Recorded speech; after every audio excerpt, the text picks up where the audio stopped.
I'm gonna explain my Marvel theory here, in that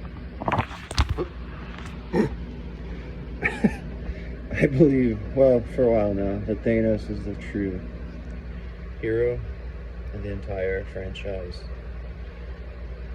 And it goes into various things about why, but that's just the basics. That he has the ability to eliminate half the life in the universe, but to just do so randomly wouldn't make any sense, because if he's doing so to preserve a species, then he leaves the potential for whatever flaw in that species allowed itself to a climate to a potential collapse, and thus it's just going to repeat itself.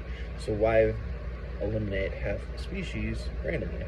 He has to make a choice. So he has to know what, why, and who he's going to eliminate, and it has to be certain characteristics in the species. And so simply, I believe then, logically, he has had the reality stone the entire time. He has never been able to use the reality stone, though, to manipulate other dimensions or other universes or whatever, say like the dark dimension or Asgard. If he uses the reality stone, he can influence the reality that he is present in, and that keeps the stone power balanced, essentially.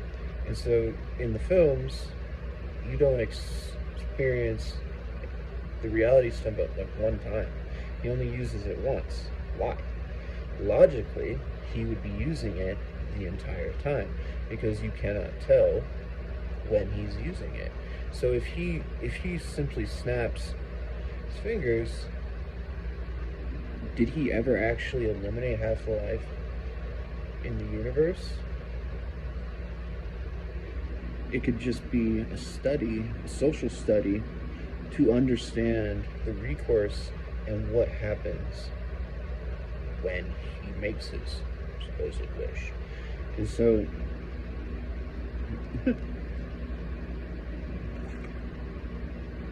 what this means, why he preserves Tony Stark especially, is because at the end of time, there is a giant time loop. That Tony Stark inevitably creates the stones, and when he invents time travel, he creates an infinite time loop, or at least the potential for the time loop, and that is the time stone.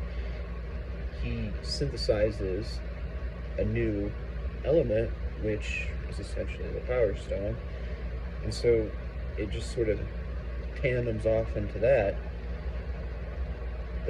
Thanos is the true hero, because the Celestials are the true villains, and the Celestials use the stones to destroy reality and recreate reality. Well, they can only time loop as long as Tony Stark exists.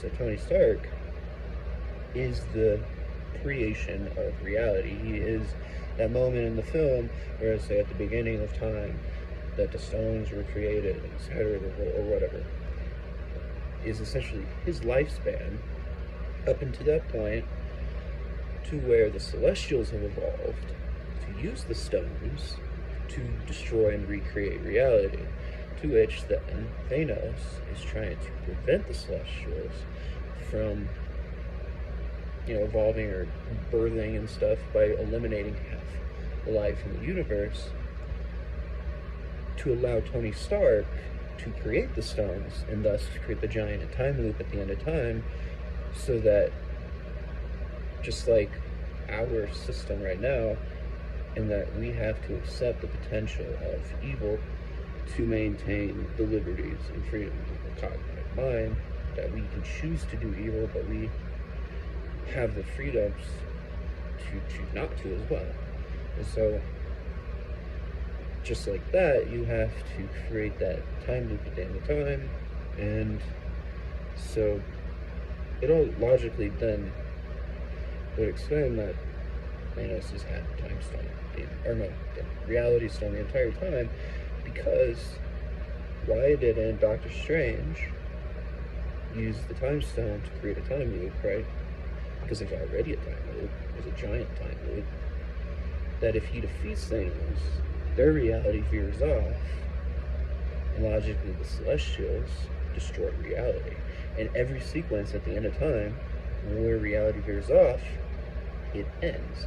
And the only way to end reality is for the Celestials to destroy reality. So inevitably, that time loop then, when it veers off, every one of those sparks another potential loop, except that reality cannot connect to the initial one, to which then you have, right, you know, I don't know, multiverse, if you would call it.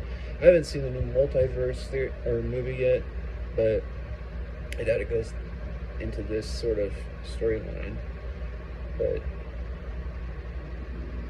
that's pretty much it.